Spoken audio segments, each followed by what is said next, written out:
This is Joshua Hart here for Seconds Out. Delighted today to be joined by cruiserweight prospect Tommy Fletcher. Tommy, you're going to be back in the ring October 18th. But before we dive into all of that, how is everything? Yeah, I'm all good, thank you, mate. I feel good. Just been training today, training flat out now. I'm living, I'm breathing, boxing every day. And my next goal in my life now is just set on October the 18th on getting this job done with this guy that I'm fighting. Yeah. And before I fully look at the fight, how good is it just to have a fight date again? Because I think the last time you were out was May, I want to say. Was it back in May you were last in the ring?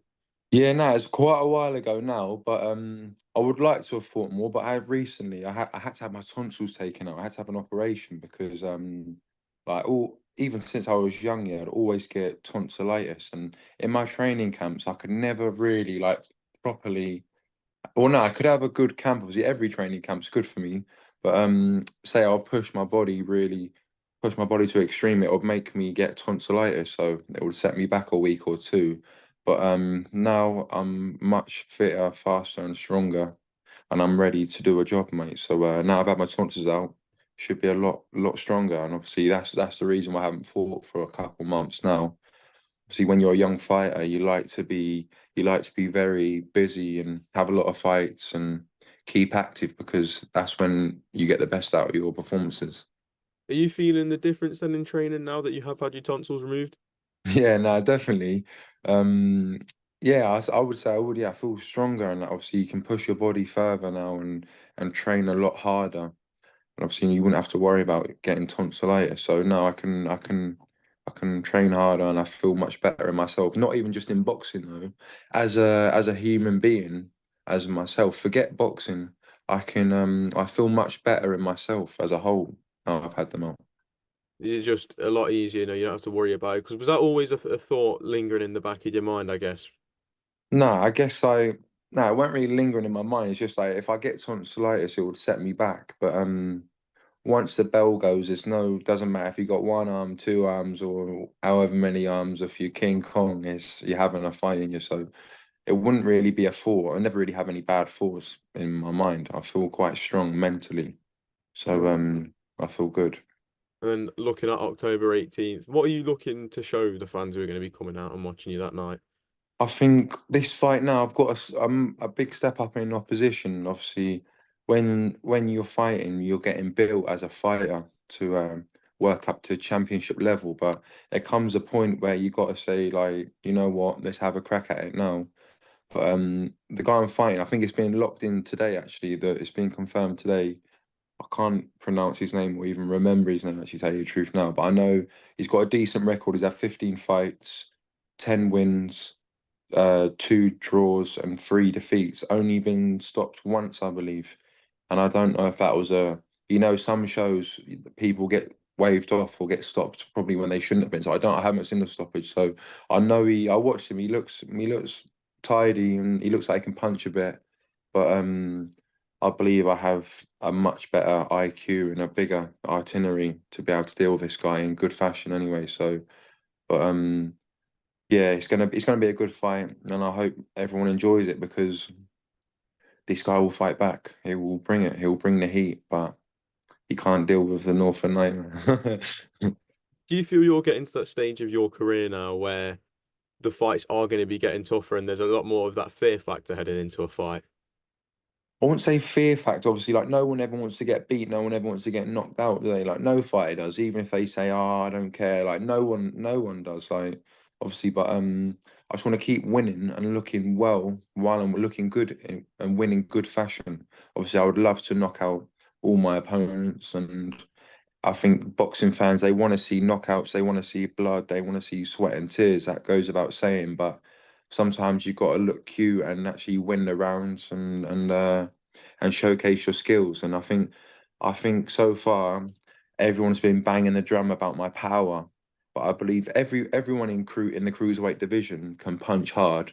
I believe I'm amongst the top punchers in the division, but I think my IQ is very underrated in boxing because in the amateurs I had a good for what I'd done in the amateurs I had a good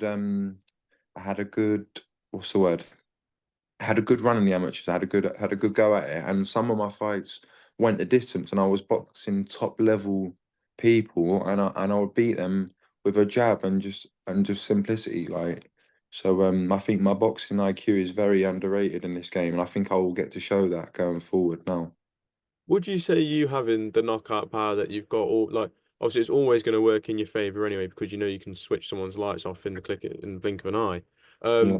Obviously you mentioned your IQ being underrated and going under the radar. Would you say that's a, would you say it's more of a positive than a negative because people will be so focused on your power that they forget that hang about this guy can actually box as well?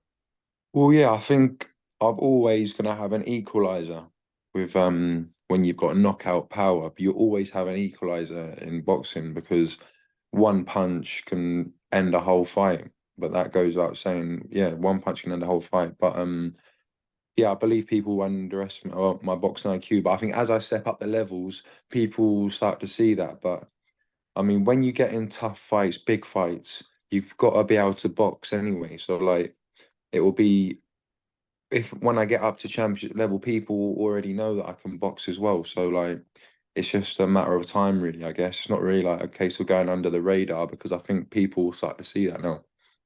You mentioned championship level. There's a fighter that Mm. you've been linked with and you've had your back and forth with over the years, Alois Jr. He recently boxed for his first titles as a professional. When you look at the way your two's careers have played out, obviously you've always kind of been arm in a sense of moving forward, but obviously now holds those titles. Does that add even more interest into a potential fight with him down the line? Yeah, I guess so. Yeah, it creates more value to the fight. Obviously, we've not crossed paths yet, but I'm sure we will do. And I mean, once we both get some titles on the line and get some more credibility in this game, it will add another few zeros to our fight purses, I believe. I guess I don't know, but yeah, no, fair play to him. We won two titles, boxed a good opponent. And yeah, I'm sure it'll be a good fight in the future. And I believe it will be for the right amount of money and the right location. It will be a good fight. You know what? A fight like that, actually, I was thinking like I could fight Aloys potentially in Saudi Arabia at some point. Like, you know what I mean? As long as we keep winning, that's a good fight that maybe Turkey Al Sheikh or however the Turkey man himself, he would be interested in that fight. So it makes sense. And right now we're still creating our path in our careers. But I mean, yeah, it makes sense. It'll be a good fight to have, but don't quote me on that yet. How do you feel your two styles would match up? Because you're almost at polar opposite ends of how cruiserweights go. You know, I think I'd say he's on a bit of the shorter end of the cruiserweights, and you're definitely on the bigger end of the cruiserweights when we look at it in height and everything. But if you two were to get in the ring, how do you reckon the styles would gel? Yeah, we've got very, very different dynamics. Like he's a short cruiserweight, stocky, good puncher, swinger. So I guess, and I'm a tall, rangy fighter. But I mean, don't count me out. I can mix it as well. Short, mid range, long range. I can fight short and long as well. It don't really phase me too much. So depends what sort of mood I get in the ring, and you know what I mean. So I guess it normally in boxing, the shorter guy comes forward and the taller, rangy guys picks them off. But I mean, I'm not too asked. I'll fight short, mid range, and long range. I can crack short. I can crack long. It makes no odds to me. So, however the fight goes, whatever wins, I guess. Yeah, whatever wins the fight. And then how far away would you say you are from competing for titles yourself now? Well, I mean, I'm moving on to 8 rounders now, so I guess I'll have one or two eights, and then I would love to fight for a title. So I don't think I'm very far from title level at all. But I mean, it's all well and good saying, "Oh, this fight's happening, that fight's happening." I've got to win October the 18th first before I get too ahead of myself because you've seen it many, many times. People they talk about big fights next year, this year, then it doesn't happen for them. So I've got to stay fully focused on this fight I've got coming up, and then I'll talk about potential fights in the future. Yeah. Would you say that's a mindset that more fighters need to have in just taking it the one fight at a time? So it's very clear to see that's how your mind's working. But some fighters you mentioned obviously looking at big fights next year or might have a keep busy fight before a big fight. Do you feel it's always better in boxing when a fighter just goes, look, I've got this date, we're working to that and that's it? Yeah, of course, but I think you know how it goes. Boxing fans, they get excited. They get very, very excited. People's team get excited and such. Like some other accounts, people they love talking about other fights. People can all get ahead of themselves. But I mean, for myself, and I like to stay locked in and focus on the fight I've got coming up. But I mean, yeah, I guess people could look at doing that, but it's all up to them, really, isn't it? So it don't really make no odds to me. I know how I work and how I'm rolling, so that's how I'm going to stick to. And just moving away from yourself, we are here on probably, I'd say, the biggest fight week that we've had on British soil this year, Anthony Joshua versus Daniel Dubois. A fight that British boxing fans have been so excited for. But we mentioned the talk of looking at big fights in the future. That seems to be the plan already, with talks of winners facing each other, losers facing each other. But if we're focusing on this weekend, similar to the mindset that you've got yourself, how do you see a fight between Anthony Joshua and Daniel Dubois unfolding when they meet on Saturday? Yeah, I think it's going to be a great fight. When it very first got announced, I'll be honest, I thought AJ will win that fight. But you know what? Thinking at it now, yeah, you see Dubois' last few opponents, he's boxed some very, very top level opposition. And I mean, so Anthony Joshua has over the course of his whole career, but his last couple performances, he's looked very well in actually AJ. But like when I know he knocked out Ngannou, but I mean anyone like he hit him and he knocked him out. Yeah, he switched his lights off, but I mean, he's not a top world level boxer, professional boxer. He's a UFC fighter. So I know Tyson Fury didn't look the best.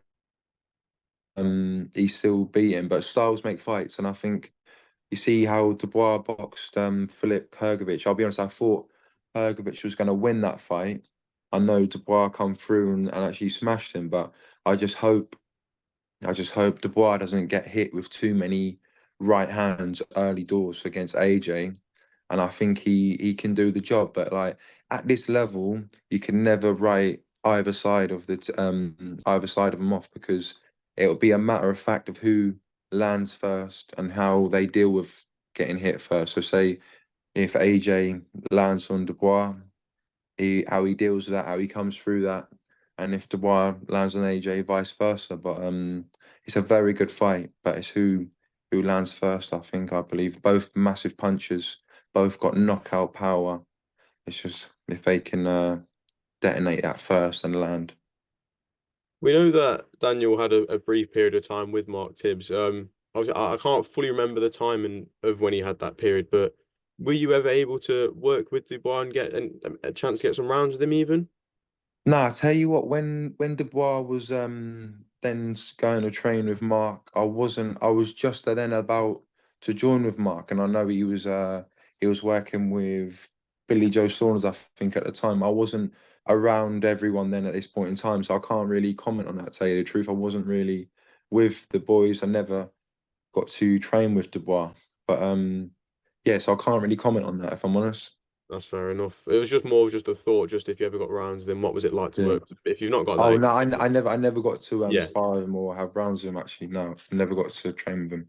yeah, that's fair enough. I can't really ask you that question then if you've got any experience to give us. Yeah.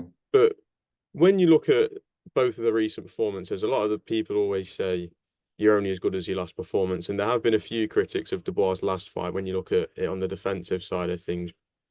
Do you feel that could play a factor this weekend? Well, yeah, you know, like the saying goes, you can't go swimming without getting wet. So, like, of course, Dubois will get hit in fights, and but I mean, he should be able to tighten up his defense. I don't know if he will be able to do it now in just this camp alone, but I mean, styles make fights massively, I think, and if he comes out, I think he's got a brilliant, brilliant jab. People keep commenting on how I see loads of videos and interviews, people saying about Dubois' jab. So if he can establish a good jab against AJ, he he could take away AJ's big right hand. But I think it's gonna be he will deal with the occasion well, and if he can get established a good jab, hopefully the right hand follows. But I mean, it's hard to sit here and say now, you know what I mean, till it unfolds. If I was to ask you for a final prediction, no sitting on the fence, one of them's got to win, one of them's got to lose. we're gonna just try and forget that a draw is also a possible outcome. Mm. Um, who do you feel comes out on top? Obviously, I'm signed with Queensbury, and I love all the Queensbury boys. But I mean, I think it's a big ask for Dubois. I think AJ maybe has AJ's IQ may be too high, and he might just be a bit too used to the occasion. So I would go with AJ. AJ, I think, yeah. Do you feel a points job, or do you reckon a stoppage comes? No, I don't know. I'm not sure. If AJ comes out trying to land, he could possibly do the job. I don't know. I'm not too sure if it'll be a point or stoppage, but I'm slightly edging towards Anthony Joshua. But if it goes to Dubois, then I'll be happy for him, and I wouldn't be surprised either way. And just one fight in your division, I want to get your thoughts on. We've been seeing a few rumors, and apparently the board have confirmed it themselves that a fight's been agreed between Vidal Riley and Isaac Chamberlain for the English title. Obviously, the English title is a level that you're not very far away from yourself now. Mm. How do you see a fight between Vidal Riley and Isaac Chamberlain unfolding? I think it's a good fight, very good fight actually. I think there was a bit of needle there before, wasn't there? I think there was some interviews and is that right with Vidal and Chamberlain? They was doing a Yeah, bit of talking yeah, between yeah, each other, yeah. so I know it'll be a good fight. And I'm not sure how that one will go. Actually, I'm not too sure, but it will be a very good fight. I believe. I think Chamberlain will take it to Vidal, and I think Vidal may. I don't know actually. I don't know. He may take it to him. Vidal may be on the back foot, or even vice versa. I don't know. I don't know. It'll be a very good fight, but I'm not sure who wins that. And I would love to watch it actually. I'll be tuning in, and they're both good operators. I rate them a lot. Well, Tommy, thank you very much for your time this afternoon. It's been a pleasure catching up with you, and I'll probably see you October 18th on Fight Night. That's So it. You're speak the then. York Call man, yeah. You're the York Your Call. warrior. That's it. Well, Yeah, thank the you. York Call.